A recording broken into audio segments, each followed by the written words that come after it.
संत श्रेष्ठ निवृत्तीनाथ महाराजांची पालखी आज नाशिकमधून पंढरपूरकडे प्रस्थान करते आहे आणि या पालखीचं स्वागत करण्यासाठी परंपरेनुसार जिल्हाधिकारी आणि त्याचप्रमाणे मनपा आयुक्त या ठिकाणी आहेत।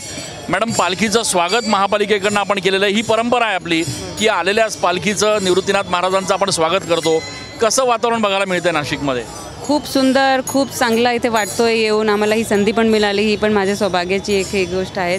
आणि सर्व वारकऱ्यांचं आम्ही स्वागत केला, त्यांची सेवा करण्याचा आम्हाला आम्ही सहभागी झाले, तर खूप चांगलं वाटतोय। नाशिक मनपातर्फे आपण परत त्यांचं एक स्वागत करतोय। आपण स्वतः टाळ वाजवत या ठिकाणी सहभागी झालेला, किती आनंद असतो वारीमध्ये खरं तर सहभागी होणं। एक खूप अलौकिक ह्याचा अनुभव असतो आणि जे वारकरीची जे परंपरा आहे त्याच्यासोबत जे वारकरी लोक असतात त्यांचे जे रहनसहन आहे खूप सरळ आणि खूप सुंदर, बोलण्याची पद्धत जी आहे खूप सुंदर सरळ असते, तर त्याचा एक अनुभव वेगळाच असतो। मी आनंद घेता या सगळ्या वारीचा? खूप जास्त। आपण बघतोय जिल्हाधिकारी आणि महापालिका आयुक्त दोघंही नाशिकमधून निवृत्तीनाथ महाराजांची पालखी जी पंढरपूरकडे प्रस्थान करते आहे तिचं स्वागत करतायत। एवढंच नाही तर हे दोघंही या पंढरपूरच्या वारीमध्ये सहभागी झालेले आहेत, टाळ वाजवत आणि विठुनामाचा जयघोष करत। नाशिकचे जिल्हाधिकारी जलद शर्मा आणि त्याचप्रमाणे महापालिका आयुक्त मनीषा खत्री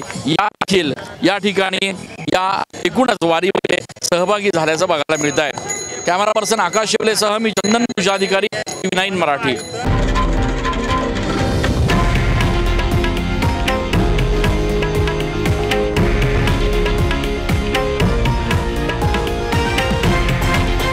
हे आहे देशातील नंबर 1 न्यूज नेटवर्क आणि आपण पाहत आहात TV9 मराठी, एकमेव।